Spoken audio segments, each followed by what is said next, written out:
2020 में आई एक ऐसी science fi time travel movie जिसमें कुछ साइंटिस्ट टाइम ट्रेवल करके पास्ट में जाते हैं और वहां से एक ऐसे इवेंट को चेंज कर देते हैं जिससे पूरी पृथ्वी का भविष्य ही बदल जाता है। कहानी की शुरुआत एक रिटायर्ड आर्मी ऑफिसर ब्रैंड से होती है जो कि अपनी वाइफ और 2 बच्चों के साथ किसी दूसरे शहर जा रहा होता है जहाँ उसे नई सिक्योरिटी हेड की जॉब मिली है। ब्रैंड इस नई जॉब के लिए थोड़ा घबरा रहा है मगर ब्रैंड की वाइफ कहती है कि वो चिंता ना करे और उनके साथ सब कुछ ठीक ही होगा। और इसी बीच उनका एक ट्रक से बहुत बुरा एक्सीडेंट हो जाता है जिससे ब्रैंड बाहर जाकर गिरता है। अब घायल ब्रैंड जलती हुई कार की ओर देखता है जिसमें उसकी पूरी फैमिली जल रही थी। तभी आसपास के लोग ब्रैंड को उस कार से दूर कर देते हैं। इस एक्सीडेंट से वो तो बच गया था पर उसकी पूरी फैमिली अब मर चुकी थी। अब हम साइंटिफिकली रिसर्च टीम के सिलेक्शन के लिए एक एंट्रेंस एग्जाम को देखते हैं जिसमें हमें राम नाम का एक लड़का दिखाया जाता है जो कि एक जीनियस है।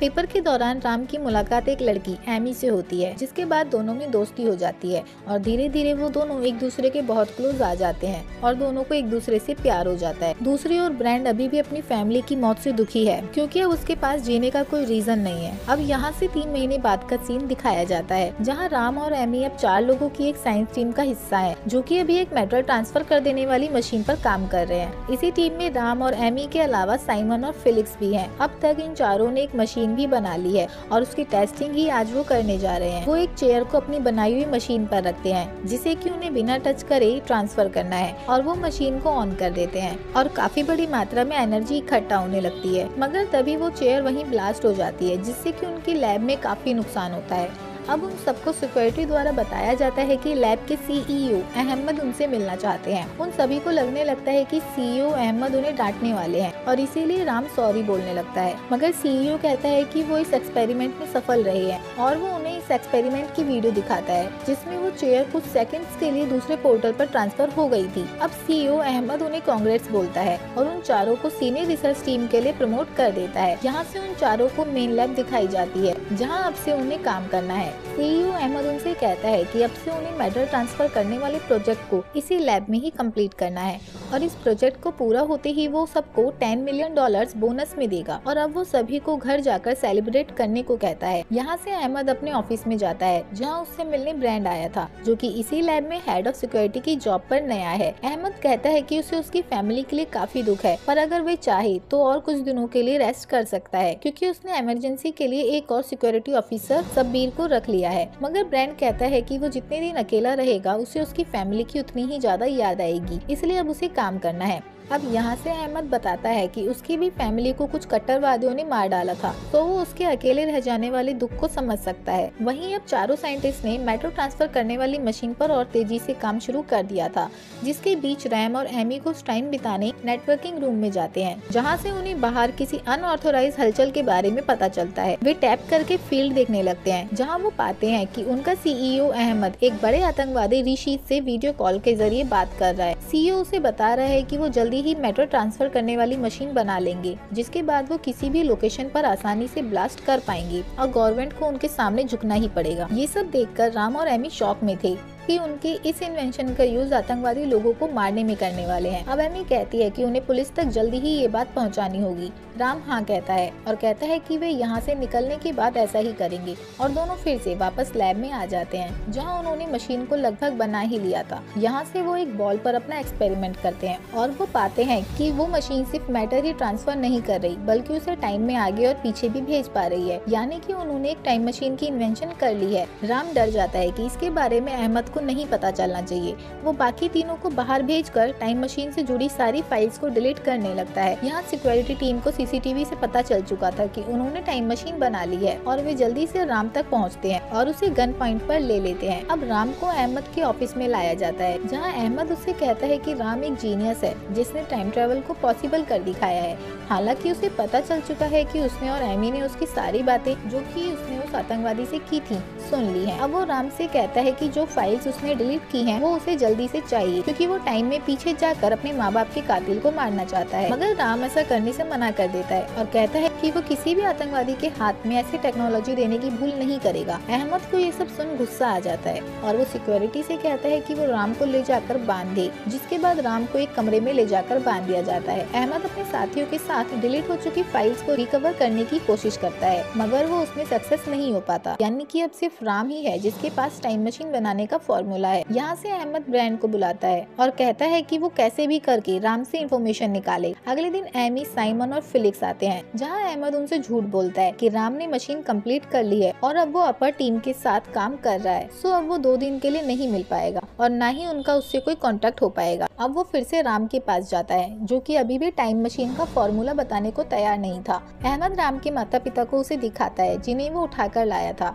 वो कहता है कि या तो टाइम मशीन बना दो वरना वो उन्हें मार डालेगा। अब ब्रेन कहता है कि वो ये सब नहीं करना चाहता और वहाँ से चला जाता है। अब अंदर आकर अहमद राम से फिर से पूछता है कि वो उन्हें फॉर्मूला बताएगा या नहीं, और जब वो मना कर देता है तब पहले तो वो उसके पिता और फिर उसकी माँ को उसके सामने ही गोली मार देता है। अहमद कहता है कि राम को अब उनकी बात माननी ही होगी और टाइम में पीछे जाकर वो अपने माता पिता को भी बचा पाएगा, मगर राम अभी भी नहीं मानता। अब अहमद उसे एमी की फोटो दिखाता है और कहता है कि अब उनका अगला टारगेट एमी ही होगी। सो राम फाइनली उनकी बात मान लेता है और अहमद उसे लैब में छोड़ देता है और टाइम मशीन बनाने के लिए उसे 3 दिन का टाइम देता है। अब 3 दिन बीत जाते हैं, जहां राम ने टाइम मशीन सक्सेसफुली बना ली थी और अहमद उसे टेस्ट करने के लिए अपने एक गार्ड को उस मशीन पर जाने को कहता है।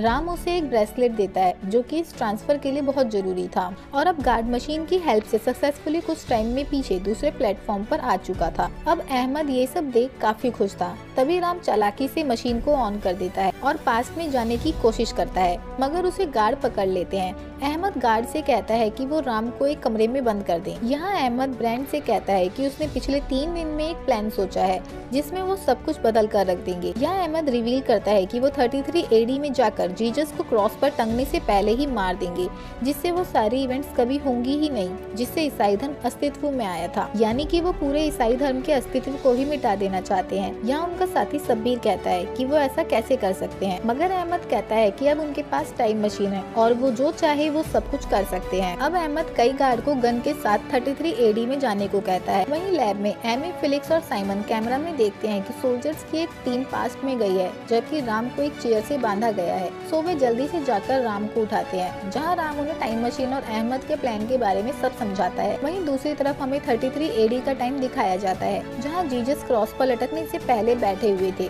तभी अहमद के सोल्जर्स वहां टाइम ट्रेवल करके आ जाते हैं और वहां मौजूद सारे ही लोगों को गोलियों से जान से मार देते हैं, और इसके अलावा जीसस को भी जान से मार दिया जाता है, जिसके बाद वो जीसस की बॉडी अपने साथ प्रेजेंट टाइम में ले आते हैं। अब चारों साइंटिस्ट ये सब कैमरा में देख रहे थे, सो वे सब छुपकर लैब में जाते हैं और प्लान बनाते हैं कि उन्हें ये सब रोकना होगा। तभी दरवाजे पर सोल्जर्स आ चुके थे, सो वे जल्दी से उन सबको रोकने के लिए उन सोल्जर्स के कुछ मिनट पहले के टाइम में पहुंच जाते हैं, मगर वे पाते हैं कि सोल्जर्स उनके सामने ही खड़े हैं और वो सबको मार डालते हैं। यहाँ से वे डिसाइड करते हैं कि उन्हें फ्यूचर में जाकर कुछ और देर पहले आना होगा, और वे डिसाइड करते हैं कि इस बार सिर्फ राम और एमी ही फ्यूचर में जाएंगे, जबकि फिलिक्स और साइमन यहीं उनका वेट करेंगे।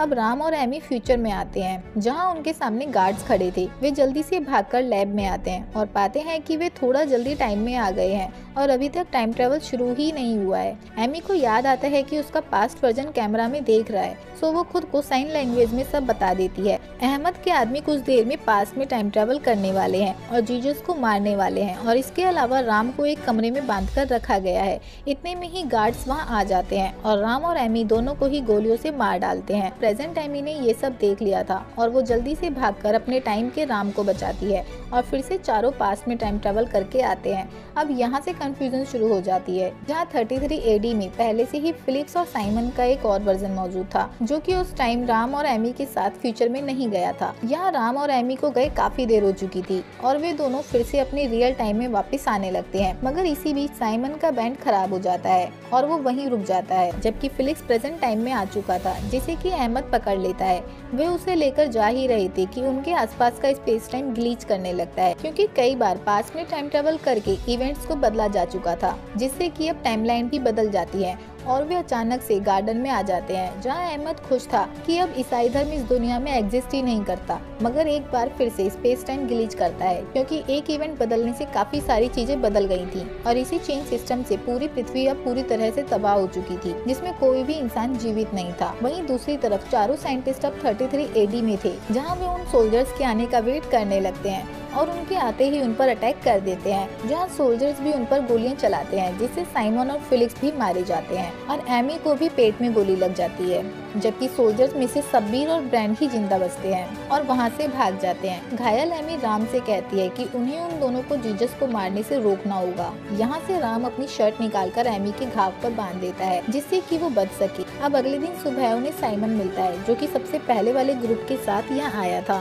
राम कहता है कि उसने तो उसे गोलियों से मरते हुए देखा था, मगर वे बातचीत करने पर समझ जाते हैं कि दोनों अलग अलग टाइमलाइन से हैं। यहाँ एमी की हालत खराब होती जा रही थी। तभी राम को आइडिया आता है। वो कहता है कि उसने ये पहले क्यों नहीं सोचा। वो कहता है कि उन्हें यहाँ आने की जरूरत ही नहीं थी, उसे बस खुद को वो टाइम मशीन बनाने से रोकना होगा और उसके बाद ये सब कभी होगा ही नहीं। मगर इसके लिए उन्हें सबसे पहले टाइम मशीन तक जाना होगा। जिसके बाद वो साइमन के साथ फिर से प्रेजेंट टाइम में आ जाता है। वहाँ खड़े गार्ड्स पर साइमन गोलियां चलाता है, जिससे वो खुद भी मारा जाता है। यहाँ से राम जल्दी से उस टाइम की लोकेशन डालता है जहाँ वो अपने माता पिता को बचा पाएगा, और वो गार्ड से बचते हुए उसी टाइम में आ जाता है, जिसके पीछे कुछ गार्ड्स भी टाइम ट्रेवल करके आ जाते हैं, मगर उनके पास ब्रेसलेट नहीं था, सो वे वहीं मारे जाते हैं। राम यहाँ से वेयर हाउस जाता है, जहाँ उसके पास्ट वर्जन से अहमद टाइम मशीन बनाने को कह रहा था। यहाँ से राम अपने प्रेजेंट को बचाता है और अहमद इन सब से बचकर भागने लगता है और राम उसे मारने के लिए उसका पीछा करता है। इसी बीच ब्रैंड उसके सामने आ जाता है और राम उसे बताता है कि वो फ्यूचर से है और ब्रैंड को अहमद का साथ नहीं देना चाहिए। तभी अहमद के आदमी एमी को पकड़कर ले आते हैं, मगर इस बार ब्रैंड राम का साथ देता है और सभी गार्ड्स को एक एक करके मार देता है। और इसी बीच अहमद भी ब्रैंड को जान से मार देता है